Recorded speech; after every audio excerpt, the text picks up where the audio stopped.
Bom, hoje eu acho que finalmente nós vamos dar continuidade ao estudo sobre idolatria, ok? Nós já fizemos um programa anteriormente.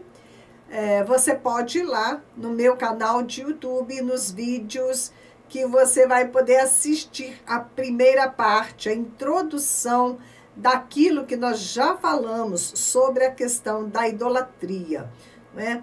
É um programa que eu acho que o título ficou Idólatra, eu não, né? Eu não sou idólatra, e nós vamos ver se isto é verdade, se não tem nenhuma idolatria em nossas vidas, né? Eu até editei, me parece que em 3 partes este programa. Tem uma parte que fala, né, sobre, inclusive, a questão do sexo e outras coisas mais sobre essa abordagem de idolatria. Bom, só dando aqui uma repassada só no último pedacinho, tá? Nós falamos sobre idolatrar o nosso semelhante, falamos sobre obstinação, tá? Que é, né, a teimosia, que o rei Saul, ele era uma pessoa obstinada, né? E Samuel diz para ele, porque a rebelião é como o pecado da feitiçaria, a rebelião é como feitiçaria e a obstinação como idolatria e culto aos ídolos do lar. Então, se rebelar já é terrível, você permanecer na rebeldia é você se tornar obstinado. Você nega a Deus como Senhor, como autoridade na sua vida, e então o ídolo vem e ocupa o trono. No mesmo caso de Saul, né, ele idolatrou a posição dele de rei, nós vimos isso, ele sacrificou tudo, até mesmo a sua obediência a Deus, para permanecer como rei. Saul, ele negou o senhorio de Jeová. Por isso, né, toda a autoridade delegada por Deus sobre a vida dele foi removida. E o ídolo dele, que era, né, o reino, né, a posição de rei, foi destruído, porque Deus colocou um fim ao reinado dele, a posição dele de rei. Embora ele tenha reinado por 40 anos, mas aquilo, tudo que ele fez durante aquele tempo, né, quando ele chegou na presença de Deus, queimou, né, foi obra de palha, não mais, né, uma obra de ouro que estava honrando a Deus. Então aqui na terra ele continuava reinando, mas não diante do Senhor, né? E a feitiçaria é uma tentativa de controlar Deus, de controlar as pessoas conforme a nossa vontade. A feitiçaria, ela tem na base dela os espíritos de controle, não é, que não o Espírito de Deus. Nós temos que nos deixar controlar pelo Espírito de Deus. Então, quando não é possível a pessoa obrigar Deus a fazer, obrigar os outros a fazer aquilo que ela quer, ela substitui Deus por um ídolo com o qual, né, ela pode lidar debaixo do controle dela. Então, ela pensa que ela está se relacionando com Deus, mas aquele Deus não é o verdadeiro Deus. Ela conhece um Deus diferente, ela fabricou ali por causa deste processo, né, de não estar sendo guiado pelo Espírito de Deus, mas por outros espíritos. Ela criou uma ideia de um Deus que não é o Deus verdadeiro. E ela pensa que está no comando, que está no controle. Na verdade, são espíritos enganadores que estão usando a pessoa, enganando, né, e controlando aquela pessoa, fazendo dela um instrumento de controle sobre os demais. Isso é uma operação complicada. Nós devemos cuidar muito e orar muito para que nós sejamos controlados pelo Espírito de Deus e para que a gente não dê lugar à nossa carne, a espíritos, né, que nós queremos operar junto com eles para ter controle da situação, ao invés de deixar Deus controlar nossas vidas.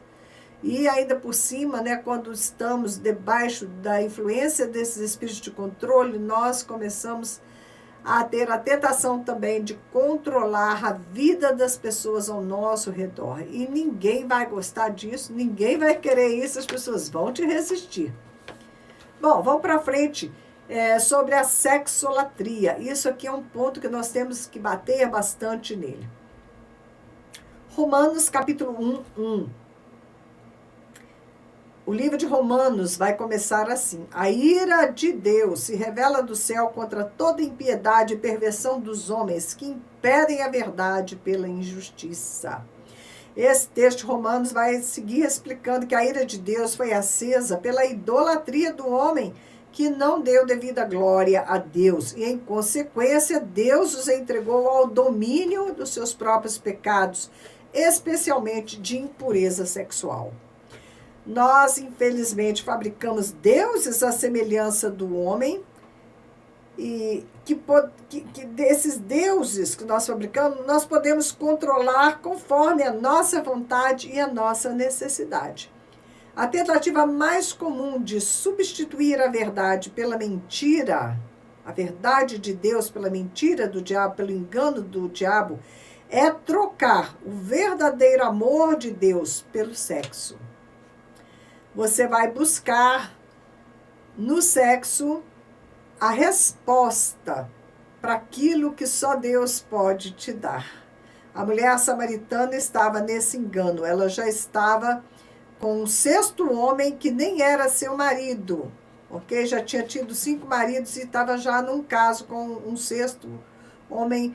E quando Jesus confronta esta mulher à beira do poço, ali no capítulo 4 do livro de João, do Evangelho de João, a primeira coisa que ela pergunta para Jesus: eu vejo que o Senhor é um profeta, olha, o Senhor sabe da minha vida, o Senhor revelou o que eu ando fazendo, então me diz, já que o Senhor sabe, onde é que eu devo adorar? Essa mulher, ela estava querendo satisfazer a sua sede de amor de Deus. Ela estava buscando esse amor naqueles homens, né? Porque o instinto de adorar leva, né, o homem, ele vai buscar, né, como o povo ali no deserto, nós vimos, eles acabaram fabricando aquele bezerro de ouro, porque Moisés se ausentou, eles sentiram a falta, né, de Moisés, a falta de Deus, ficaram buscando algo em que se apoiar e fizeram o bezerro de ouro, e aquele culto ao bezerro terminou em orgia sexual. Por quê? Né, nós vimos também por que é que nos templos pagãos sempre existiam as prostitutas cultuais. As práticas dos pagãos eram libertinas na adoração aos seus ídolos. Eu comentei até com vocês a minha experiência ali no Nepal, né, com aqueles órgãos sexuais gigantes que eles adoram, que eles, né, se esfregam aquelas, como a gente fala isso? Não são estátuas, né? Naquelas esculturas dos órgãos sexuais, é uma coisa assim horrorosa, né? Então Deus fala lá no capítulo 16 de Ezequiel, o Senhor fala do povo de Israel como se eles fossem uma mulher, e ele diz: fizeste estátuas de homens e te prostituíste com elas. O Senhor chama os altares de adoração aos ídolos de prostíbulos, ou seja, de locais de prostituição sexual. Então, a idolatria através do sexo é tão grave que no Antigo Testamento os adúlteros eram apedrejados. Levítico 20:10, Deuteronômio 22, de 22 a 24. No capítulo 8 do Evangelho de João, nós vamos ver o caso daquela mulher que foi flagrada em adultério, foi levada a Jesus para ser apedrejada conforme essa lei que foi dada a Moisés lá no Antigo Testamento. O texto de Mateus 21:44 explica que aquele sobre quem cair a pedra ficará reduzido a pó, e quem cair sobre ela ficará em pedaços. É interessante, né? Sobre quem cair a pedra vai ficar reduzido a pó. Era o caso das pessoas que fossem apedrejadas. Mas se a pessoa, em vez de, né, ser apedrejada, da pedra cair sobre ela, ela cair sobre a pedra, ela se render ao Senhor, não é? Ela não vai ser destruída. Vai ser feita em pedaços, mas Jesus é aquele que remenda os pedaços. O homem carnal, sem o espírito, ele volta ao pó. Mas o que se humilha e se lança sobre a pedra que é Jesus vai ficar em pedaços. Mas Deus restaura aquele que foi purificado pela ação da pedra que destrói todo o mal. Da mesma maneira, Jesus pode ser para nós a rocha da salvação ou a pedra de tropeço, como foi para muitos judeus. Mas onde está a linha fina que separa o ídolo sexo do Deus verdadeiro? É uma linha bem fina. É a diferença entre vida e morte, a diferença entre prostituição e santidade. A busca de realização através das práticas sexuais vai levar a uma ilusão frustrante e passageira, tá bom? Enquanto se você busca a Deus, se volta para Deus, isso vai te trazer uma realização verdadeira, real, um preenchimento das suas melhores expectativas. A nossa busca de Deus, ela é compensadora e vai construir o nosso relacionamento com Ele por toda a eternidade. Essa busca da qual nós estamos falando sempre começa movida pelo desejo. Desejo de sentir o Senhor, de contemplá-lo, de percebê-lo nos seus atributos, conhecendo quem Ele é. É um desejo de conhecer a Deus. Há um mergulho para dentro de si mesmo, procurando fazer um contato com Deus o mais real possível. Queremos sentir seu amor. Queremos nos deleitar nele, tocar e ser tocado pela sua presença. Todo estímulo e todas as distrações externas precisam ser anulados para este momento de intimidade a dois com o Senhor. Se o estímulo maior que nos leva à adoração é o desejo, o alvo a ser alcançado é uma entrega, uma rendição gradativa, profunda e completa do nosso ser ao ser amado. Tanto o desejo quanto a entrega vão culminar no gozo do Espírito. O próprio Senhor faz esse paralelo entre o nosso relacionamento com Ele e o relacionamento humano do noivo com a noiva. Há um gozo na carne e há também um gozo no Espírito. Eu já experimentei tantas vezes este gozo no Espírito.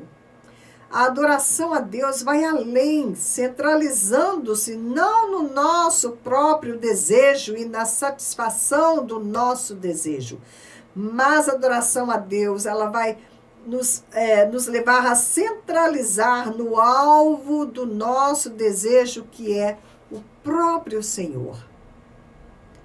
Por isso Ele mesmo nos manda amá-lo acima de todas as coisas, com toda a força do nosso ser.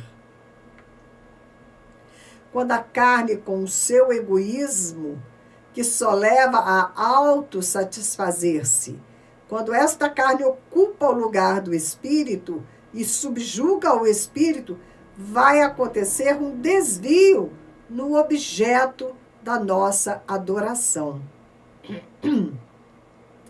É porque não sabemos adorar em espírito e em verdade que nós vamos descer Deus do seu trono. É porque Ele está alto demais e fica mais fácil adorar algo que esteja à nossa altura. A busca da satisfação fácil tem levado a humanidade a uma desenfreada atividade sexual de formas e maneiras as mais diferentes possíveis, na tentativa de satisfazer o elevado instinto que Deus colocou em nós o instinto da adoração, porque ele colocou a eternidade no coração do homem. Isso é tão profundo que se fosse você, eu colocava este trecho novamente para que você possa escutar o porquê que a nossa adoração, que deveria ir para Deus, ela se desvia e nós acabamos buscando no sexo a resposta para o instinto da adoração. Porque nós temos um desejo, né? O desejo, ele precisa ser direcionado para receber o amor de Deus. Nós temos que focar no nosso relacionamento com Ele. Deus tem que ser a resposta para esse nosso desejo. Existe um gozo no espírito, mas é claro que você vai ter que buscar isto. Você vai ter que cultivar o teu relacionamento com Deus. Você vai ter que se fechar com o Senhor, não é? Tirar todas as outras distrações, assim como um casal se fecha no quarto para ter intimidade. Nós temos que nos fechar com Deus para ter intimidade com Ele, como Jesus ensinou, né? Quando você for orar, fecha a porta do seu quarto e fala com Deus que está no oculto, que vê todas as coisas no oculto. Ele quer essa intimidade conosco, não é? Ele quer ser a resposta para o seu desejo. E a única resposta que é realmente satisfatória e que realmente vai te preencher.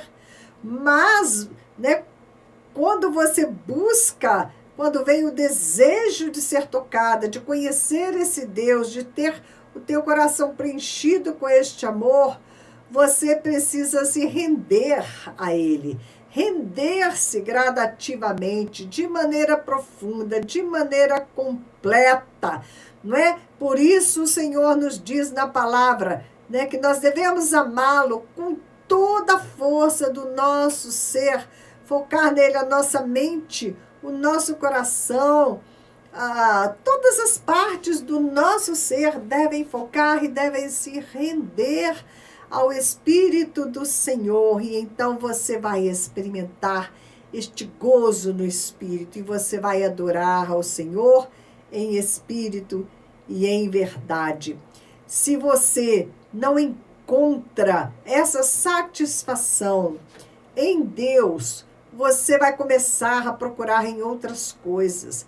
Não é fácil você buscar e encontrar. O Senhor fala, vocês vão me buscar e vão me encontrar quando me buscar de todo o vosso coração.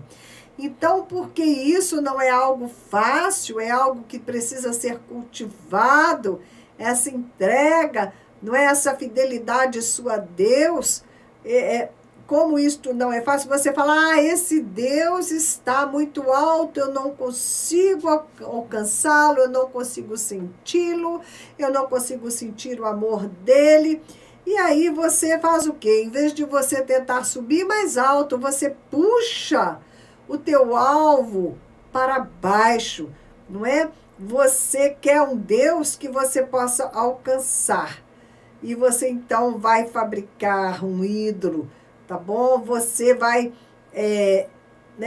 a sua carne egoísta vai levar você a se autossatisfazer com outras coisas.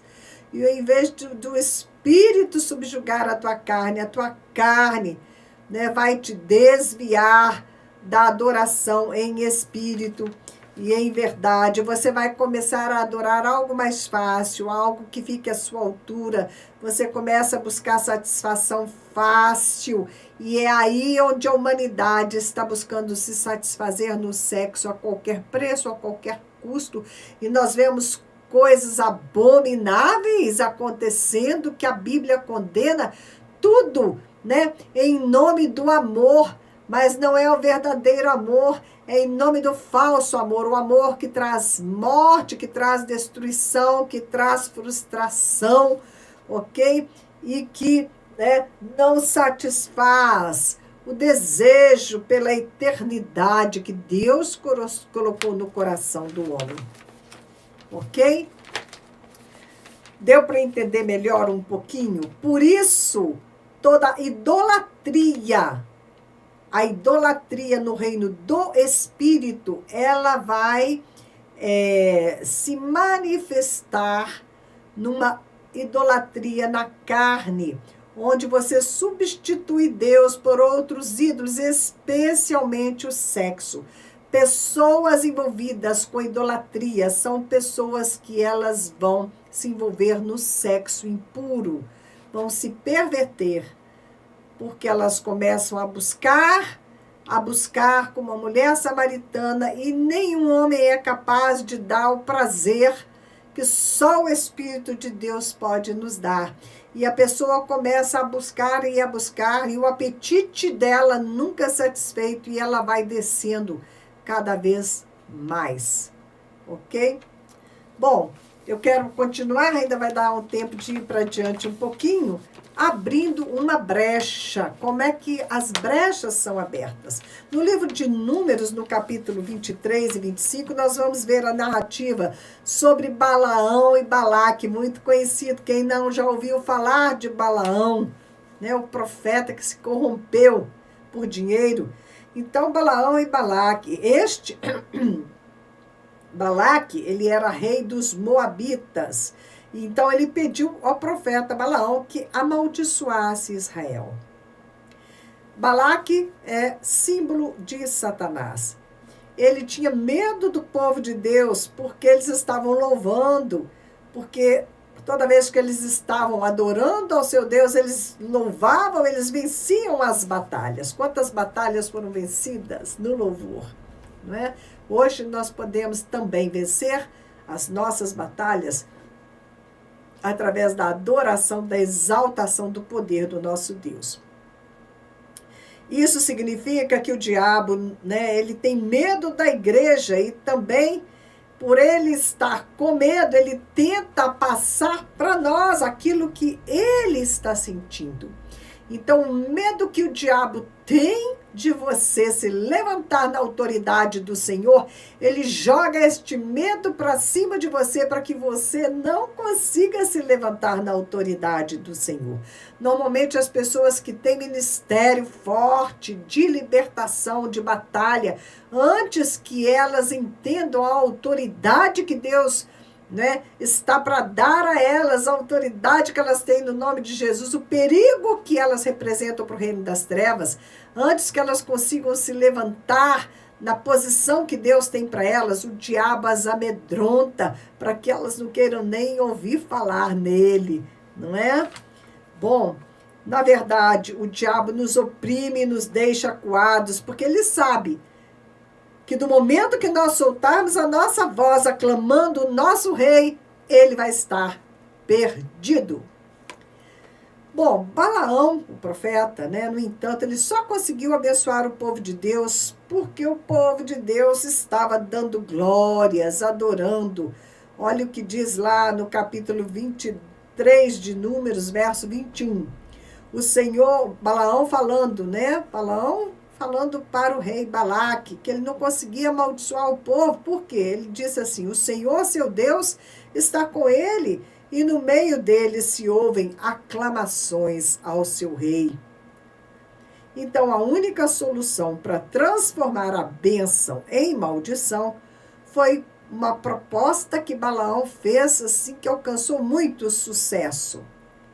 Era preciso desviar aquela adoração submissa a Deus, e por isso mulheres foram introduzidas no arraial de Israel para seduzir os homens. A intimidade e a comunhão que era exclusivas com Jeová passou a ser então dividida com as moabitas. Este povo moabita surgiu daquela relação de incesto das filhas de Ló com ele, né? Gerou um dos povos que foi gerado aqui, foi os moabitas. Um espírito horrível habitava esse povo, né? A raiz deles era a relação incestuosa das filhas com seu pai. Então, aquelas mulheres eram cheias de demônios nesta área do sexo impuro e foram seduzir o povo de Israel distraindo os homens da adoração que era devida somente a Deus. Então, no capítulo 25, nos versos 1 e 2, vai dizer assim: começou o povo a prostituir-se com as moabitas. Estas convidaram o povo aos sacrifícios dos seus deuses, e o povo comeu e se inclinou aos deuses delas. A praga começou a matar no arraial de Deus, e Moisés foi interceder diante do Senhor, juntamente com o povo, para fazer cessar aquela maldição. Naquele momento, né, de dificuldade, um israelita se levantou. Antes, né, o que aconteceu foi que o israelita passou com uma midianita e foi para sua tenda, né, ter sexo, mas ele passou ali bem na frente do povo. O nome da mulher, né, era a midianita. Ela não era moabita, mas era midianita, e o povo midianita estava aliançado com o povo moabita para destruir Israel, os dois envolvidos, né, o moabita e o midianita. O nome dessa mulher era Cosbi, que significa enganadora, e ela era filha de um chefe de clã, filha de um príncipe maligno. Ela veio com esse espírito de engano através da contaminação sexual. E da relação dela com aquele israelita iam surgir filhos daquela mistura. E queriam introduzir o povo, né, à idolatria. Iria introduzir ali um outro povo com seus deuses e com seus costumes em Israel. Mas Finéias, filho de Eleazar, filho de Arão, levantou-se, pegou uma lança e atravessou o casal pelo ventre. E então ali, né, ele exterminou pela raiz aquilo que estava para acontecer, né? Estava para começar ali todo aquele processo de idolatria no meio do povo de Israel.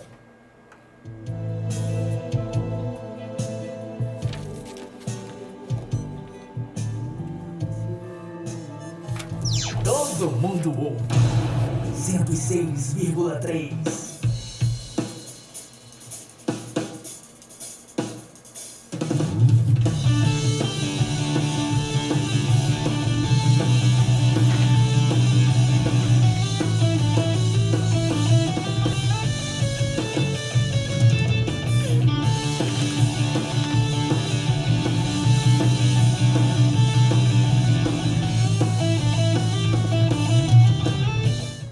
Depois nós vamos continuar o nosso assunto, nós vamos ver feitiçaria na liderança, os falsos profetas e as profetisas.